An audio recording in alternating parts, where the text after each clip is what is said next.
rudely honk at me, get stuck at the light. So my partner and I were on our way home from work, and at one light, we end up in front of a sporty red car. It's a red light, so no big deal. We're not budging, when we suddenly hear a long, drawn-out honk.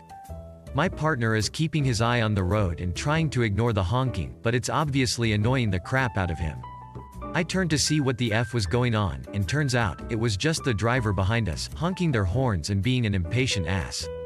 Dude just keeps honking his horn through the entire time the light is red. It turns green, and side note, it's a specific light notorious locally for being short on green, and staying on red for upwards of 5 minutes. So we're trying to get by before it turns red, and the guy behind us just goes ham on honking his horn. My partner has had enough, and by the time we get up to the intersection, the light is yellow. My partner starts brake checking the guy, timing it so the sporty car guy would be stuck at the light and we're already across the intersection. Honk at people incessantly, get stuck at the light, jerk. Matches, they work more than once, right? Back in the 70s and 80s, I worked in a smaller office with some close friends and family. We had a kitchen, a couple bathrooms and 2 large, about 3 acres, outdoor areas where smokers would take their breaks. One guy would light up his cigarettes at his desk, finish his call and then head outside, leaving a trail of smoke as he passed my desk. I didn't care if he smoked, but not in the office and especially not near my desk. One Monday, I went into work with a nasty head cold, and his cigarette smoke bothered me even more. I asked him about a dozen times before lunch to please wait until he was outside to light up. He always said he would, but conveniently forgot every time. Back then, when you got a pack of cigarettes, the clerk gave you a book of matches. This guy lit his smokes with matches. He usually bent a stick backwards and struck it with his thumb, one-handed, while writing with his other hand. He did this without looking at the matches. This is how I got my revenge. When he went out to get his lunch, I went to his desk and lit every match at his desk, and then blew them out.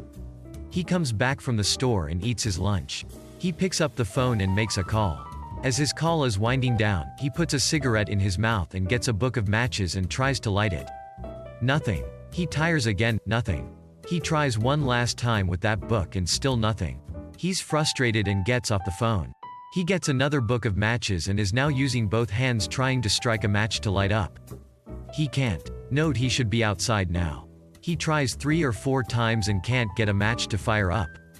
I ask him if there's a problem. He says, yeah, these gosh damn mother effing worthless piece of effing-ish matches don't work. He says this as he's walking outside to ask someone to borrow a lighter.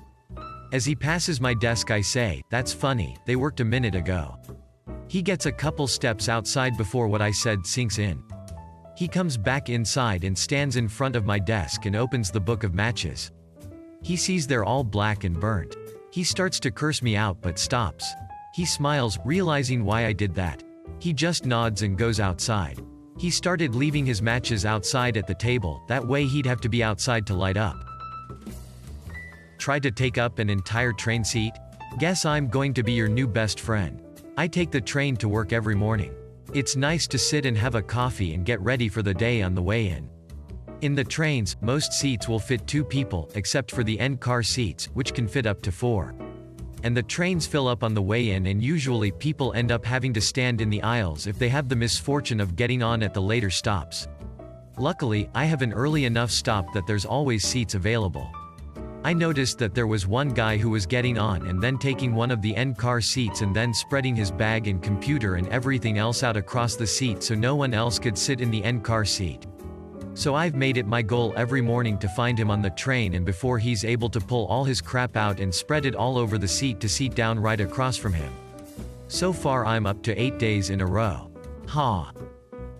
Another homeowners association story. I was told this story today by my dad that a family member told him, so third-hand story. A neighbor within the homeowners association had a giant, ugly satellite dish in his backyard. The homeowners association rules stated that you couldn't have one of these on your property since it was ugly and took away from the value of the house. So what does he do? He buys the ugliest hearse he can find, attached the satellite to it, and parks it on the street. Homeowners Association board calls the cops on his car every 24 hours. Law is your vehicle has to move every 24 hours or you get a ticket towed.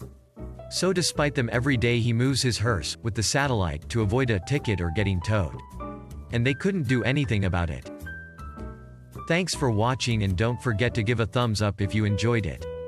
Have a good one.